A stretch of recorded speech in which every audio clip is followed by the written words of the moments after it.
Olá, fé e força. Eu me chamo Anderson Oliveira e hoje eu vou explicar para vocês o comercial da Copa do Mundo de 2022 no Catar. Ele está repleto de mensagens subliminares e eu vou mostrar para vocês aqui alguns detalhes importantes caso vocês ainda não tenham se atentado ao que está acontecendo no nosso plano. O mundo espiritual está se movendo e é bom a gente se atentar a esses detalhes e a esses movimentos, porque haverão grandes mudanças no mundo. Antes disso, curta o vídeo, se inscreva, ative o sino de notificações e compartilhem com seus amigos.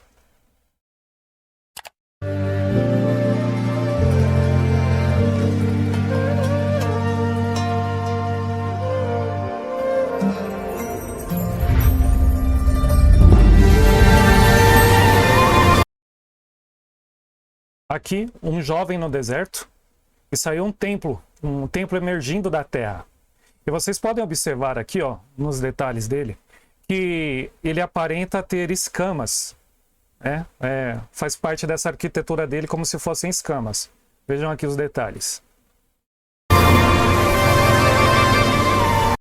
E aparece um bode. Bem estranho.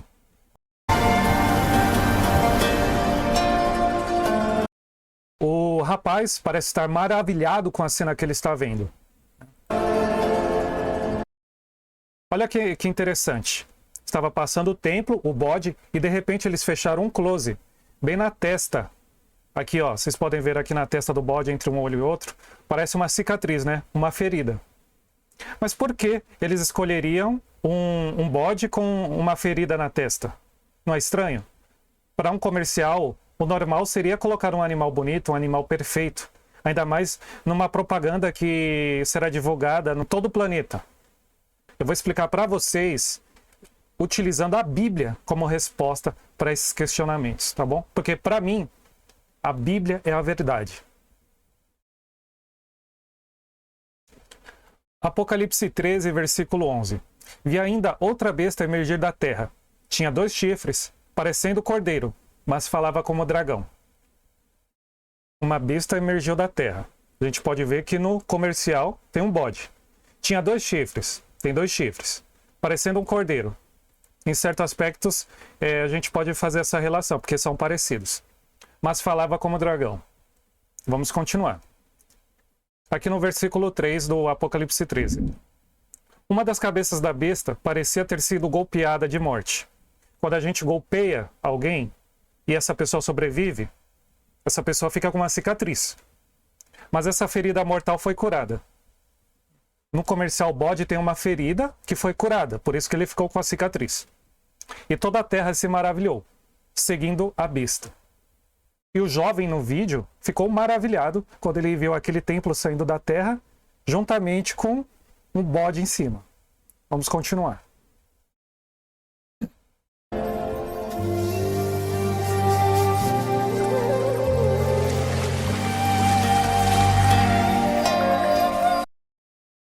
Aqui a água, e dentro aqui apareceu na água a cruz de Malta. A cruz de Malta é um símbolo utilizado pelos cavaleiros templários, que remete a Jesus Cristo crucificado. Mas não sei se vocês sabem, na história diz que os cavaleiros templários acabaram se corrompendo e até virando idólatra de deuses pagãos. Eles acabaram se afundando em práticas erradas. Até por isso, a Igreja Católica acabou perseguindo todos eles. Alguns morreram. Demolay é considerado um dos mártires aí dos Cavaleiros Templários. Por isso que hoje nós temos até a Sociedade Demolay, que é para os jovens. E a partir do momento que ele se desenvolve, ali ele atinge determinada idade, aí ele entra para a maçonaria, a Rosa Cruz. Porque aí é um caminho deles, né? Eles iniciam no Demolay quando jovens, e aí eles partem para a maçonaria ou Rosa Cruz. E o interessante é que aqui nós estamos vendo a levitação ou a falta da gravidade, por isso que a água está flutuando. E eu vou mostrar para vocês aqui um ritual que eles utilizam na África, né? Para quê? Para fazer a levitação. Olha aqui como eles fazem isso.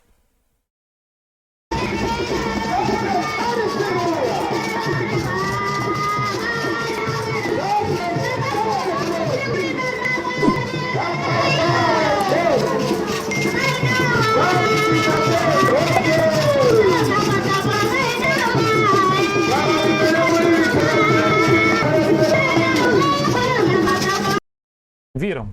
Isso daí não é o capiroto? Isso daí não é alguma entidade maligna? Olha o que esse sujeito conseguiu fazer. Então, dependendo das práticas, dos rituais, da feitiçaria que essas pessoas realizam, claro que existem inúmeras práticas, eles conseguem chegar ao resultado da levitação, bem como está feito aqui. Agora eu vou mostrar para vocês também aqui o símbolo dos templários, caso vocês não conheçam. Estão vendo aqui a cruz? Os Cavaleiros Templários existem até hoje, existe a Sociedade dos Cavaleiros Templários. E eles foram acusados de estarem praticando bruxaria. A história diz isso, né? Mas até então não sabemos. Eu creio que não foi só isso que aconteceu para eles serem acusados, até porque naquele tempo tudo que a Igreja Católica afirmava era tido como verdade, não tinha como argumentar, mas a história diz isso. Que eles se voltaram contra a igreja e estavam fazendo práticas erradas, adorando demônios. Tá? Por isso mesmo que eles foram depois aí caçados, foram mortos, e uma parte deles tiveram que fugir para não serem mortos. Vamos continuar o vídeo.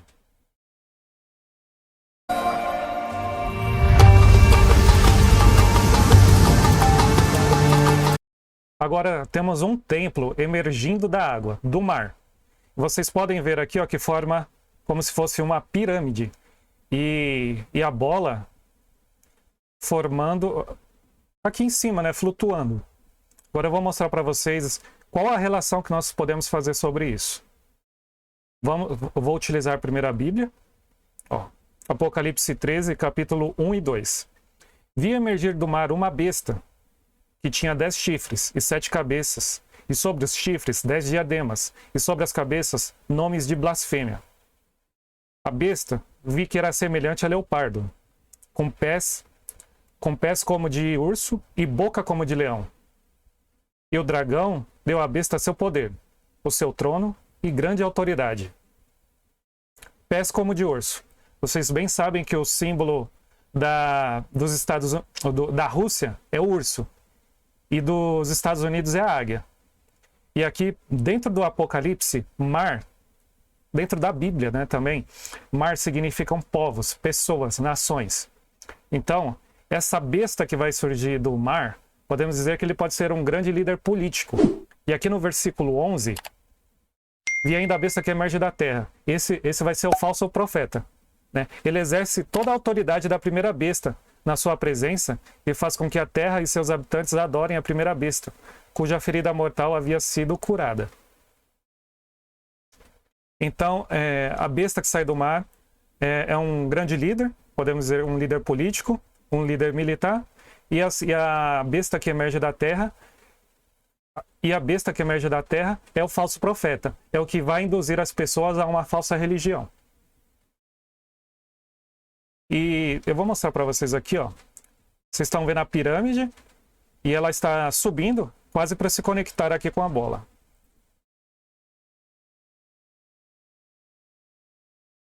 Olha aqui que interessante. Essa daqui é a pirâmide dos Illuminates e de outras sociedades ocultistas. A base aqui são as pessoas e todo mundo aqui que faz parte do sistema. E aqui esse olho é o olho que tudo vê. Podemos dizer que é o anticristo ou a entidade que está tentando dominar o nosso plano, tentando se tornar o Deus aqui do nosso plano. E ele ainda não atingiu a base, porque o plano ainda não foi concluído. Mas o objetivo é ele se estabelecer na base e reinar sobre todo o restante, sobre todas as pessoas que estão aqui abaixo dele.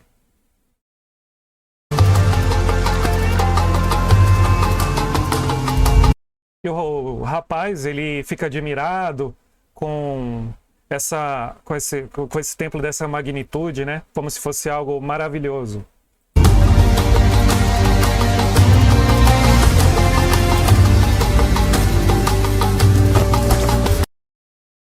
Aí ele perde as vestes brancas, ou seja, ele estava com uma roupa pura, uma roupa intacta, como se não houvesse mácula, mancha.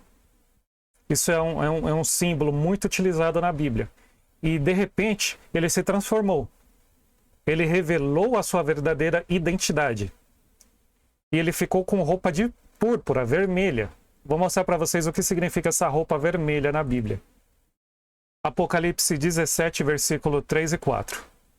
O anjo me transportou no espírito, a um deserto, e vi uma mulher montada numa besta escarlate, besta repleta de nomes de blasfêmia, com 7 cabeças e 10 chifres. A mulher estava vestida de púrpura e de escarlate, enfeitada com ouro, pedras preciosas e pérolas, tendo na mão um cálice de ouro transbordante de abominações e das imundícias de sua prostituição. Então ela estava no deserto, estava repleta de imundícias de suas abominações. Faz referência ao sistema que nós estamos vivendo, ao mundo caído, ao mundo corrompido. E todas as pessoas estão tomando do cálice dessa impureza.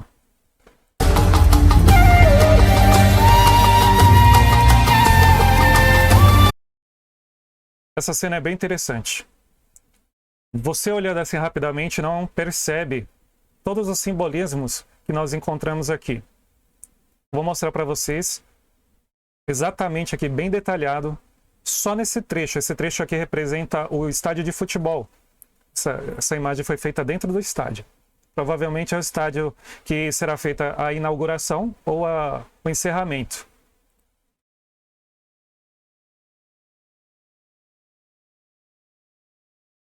Olha aqui o que eu fiz. Essa parte superior da entrada do estádio simboliza uma auréola, como aquelas que são representadas nos anjos. Nós sabemos que Lúcifer, Satanás, era um anjo, e a terça parte que foi expulsa do paraíso também eram anjos. Então eles eram seres de luz e agora são seres de trevas. Vocês podem ver que aqui na auréola como se fossem escamas. Eles têm aquele aspecto da pele da cobra, né? E aqui, ó, no círculo amarelo, eu mostro aqui para vocês, são as presas, representam as presas da cobra, para destilar o seu veneno. E aqui no círculo laranja, são os olhos dela. E aqui, ó, essas duas colunas representam a coluna da maçonaria. Eu não vou explicar, não vou entrar no mérito agora dessas colunas, eu só vou mostrar para vocês qual o simbolismo, onde nós encontramos essas colunas. Vocês estão vendo? Nas lojas maçônicas ou nas lojas Rosa Cruz, nós encontramos essas colunas. Tá? É um simbolismo ritualístico, tem um misticismo aí por trás. Só que eu não vou entrar no mérito. Talvez eu até faça um vídeo depois expondo detalhadamente o que significa. E aqui, ó, vou mostrar para vocês. Essa auréola que está acima da cabeça da serpente, né? Eu mostrei para vocês. E aqui exatamente como está no vídeo, ó. A serpente com as duas presas, com a boca exatamente dessa forma, ó. Vamos continuar.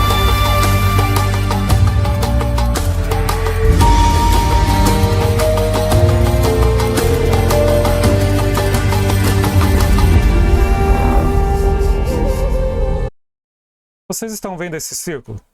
Esse círculo me remeteu ao texto de Ezequiel, na visão de que Ezequiel teve do paraíso. Ele viu os seres viventes e próximo a esses seres viventes tinham esses círculos. E eu vou ler aqui para vocês o trecho. É bem interessante. Ezequiel, falando aqui da sua visão. Quando eu estava olhando para os seres viventes, eis que havia uma roda no chão, ao lado de cada um deles. Essa roda ao lado de cada ser vivente. O aspecto das rodas e de sua estrutura eram brilhantes, como berilo. As 4 tinham a mesma aparência, cujo aspecto e estrutura eram como se fosse uma roda estivesse dentro da outra. Vocês pegaram a referência? Quando eles andavam, podiam ir em 4 direções, norte, sul, leste e oeste, e não se viravam quando se moviam. Os aros dessas rodas eram altos e metiam medo. E nas 4 rodas, os aros estavam cheios de olhos ao redor. Eles iam nas 4 direções e cheios de olhos ao redor. Ou seja, eles têm acesso a tudo. Nada escapa à visão deles. Nada fica obscuro. Vou mostrar para vocês aqui. Fizeram uma animação e eu achei bem interessante essa animação, que representa essa visão de Ezequiel. Olha aqui. 1, 2, 3, 4. Cheio de olhos. E na visão fala que assusta. Aqui representa Ezequiel observando essas rodas, né? Então eu achei bem interessante essa animação. Representa bem aí esse texto de Ezequiel. Vamos continuar.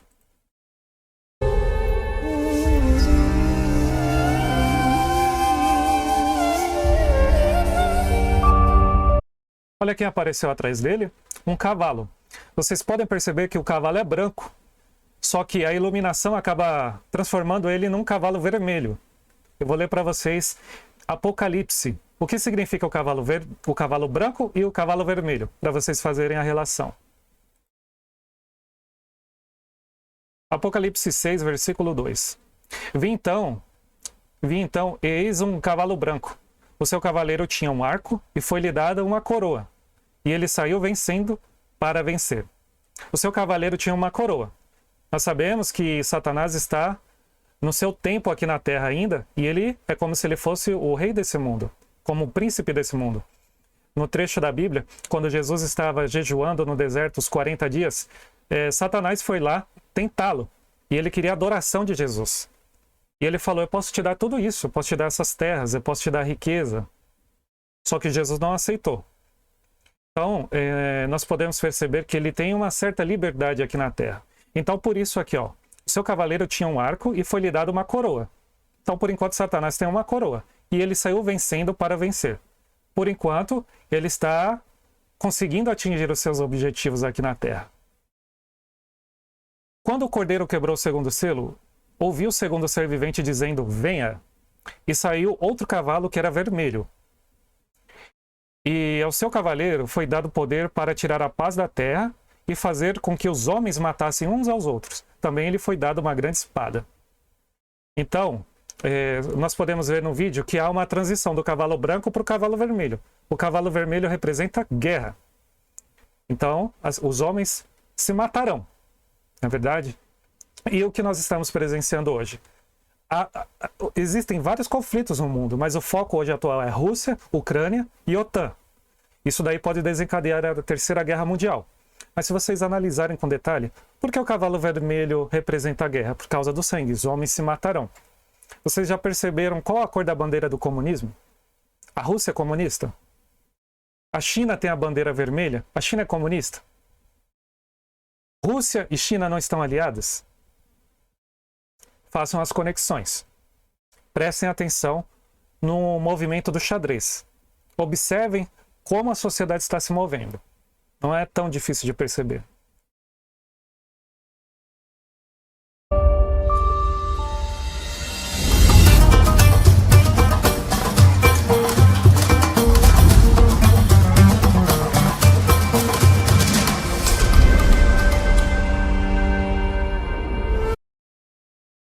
Eu acho bem interessante esse trecho aqui. Vocês podem ver essa coluna aqui atrás dele e a bola. A bola está bem no sentido do Sol. Eu percebi que essa coluna me lembrou muito as pedras da Geórgia. Para quem não sabe o que são as pedras da Geórgia, eu vou mostrar aqui. Nessas pedras, vemos algumas inscrições. Então, podemos dizer que são os mandamentos do Apocalipse. Aqui fala que o mundo deveria ser habitado por 500 milhões de pessoas, entre outras coisas.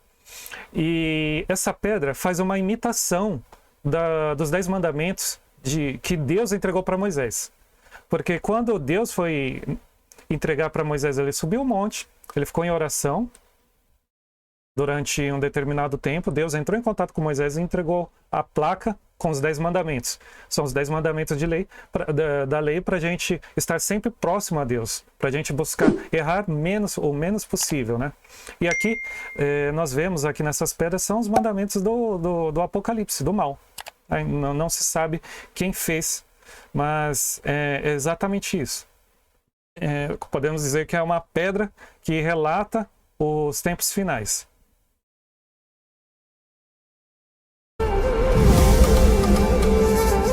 Olha que interessante aqui.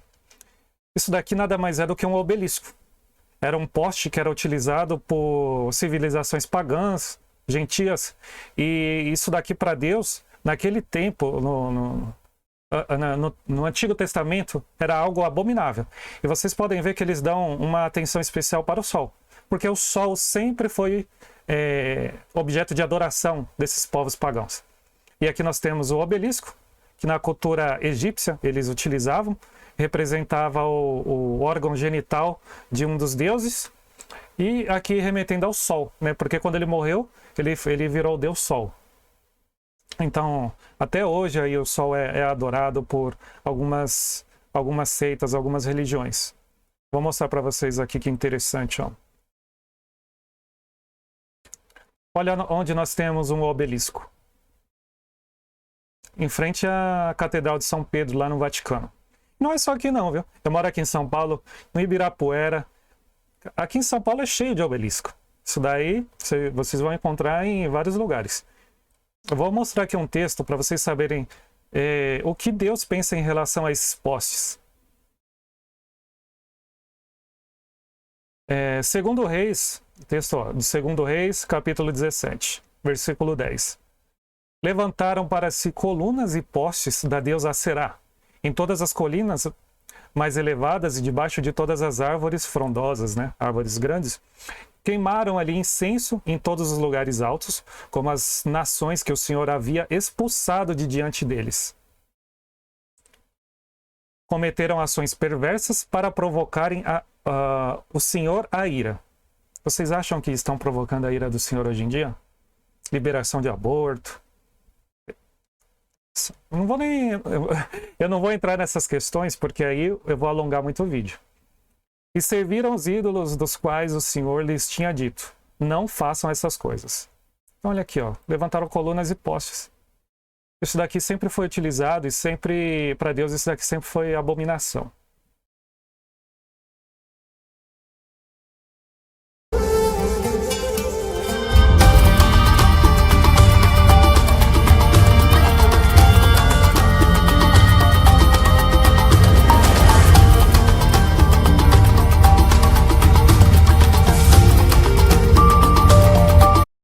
Olha que interessante, esse rapaz está andando, passando por obstáculos, e aqui parece até um labirinto, né? Ele está seguindo um caminho, ele está arrumando para um objetivo, passando por certas dificuldades, mas ele continua, ele está seguindo. Há certos obstáculos para ele chegar até o objetivo dele, mas ele está conseguindo superar todas essas adversidades.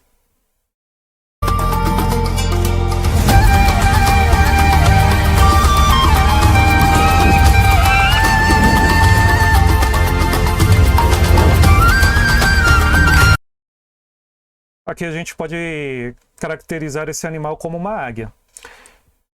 Nas escrituras, há algumas exposições que fazem referência à águia.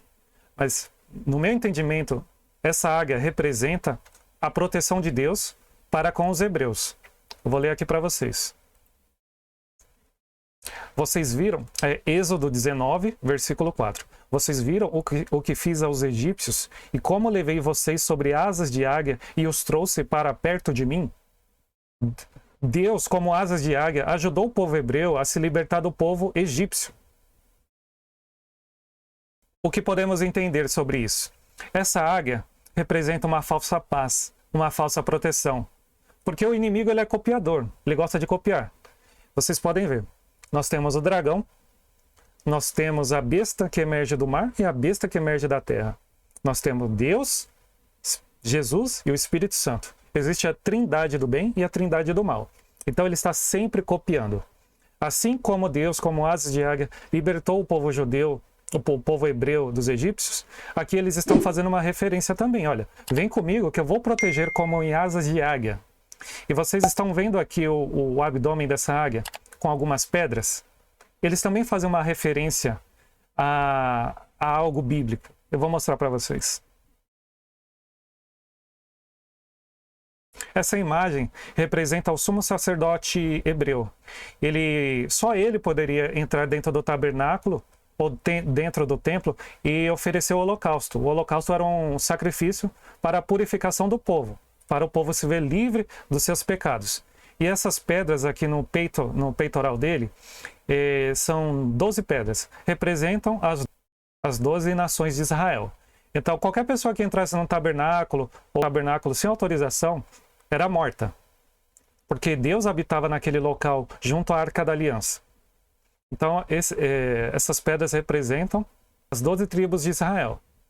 E vocês viram que a águia, também no peitoral dela, ela tem pedras. Então, faz referência a esse. Aqui, ó, ele é o sumo sacerdote. E a águia representa aqui, ó, a proteção e representa também um sumo sacerdote. Ou seja, pode vir comigo que vocês estarão protegidos. Vocês estarão com Deus. Mas que Deus que eles estão oferecendo para o povo? Tirem as suas conclusões. Eu não quero seguir esse Deus, não.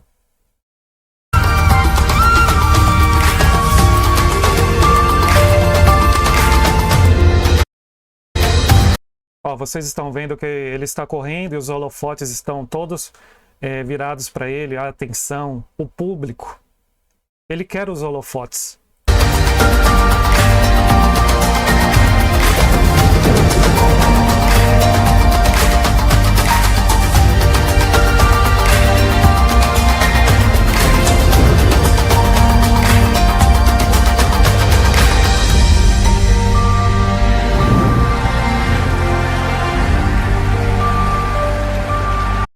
Ele se apresentou para o público e todos ficaram admirados, maravilhados com ele, e ele ficou feliz por ser, de certa forma, idolatrado pela população, pelas pessoas que estão no estádio.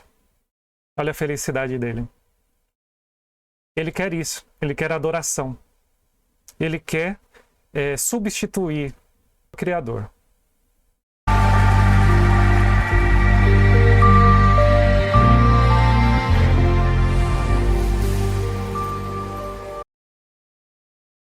Qatar 2022. Até nesse nome aqui nós encontramos simbolismo. Eu vou mostrar aqui para vocês.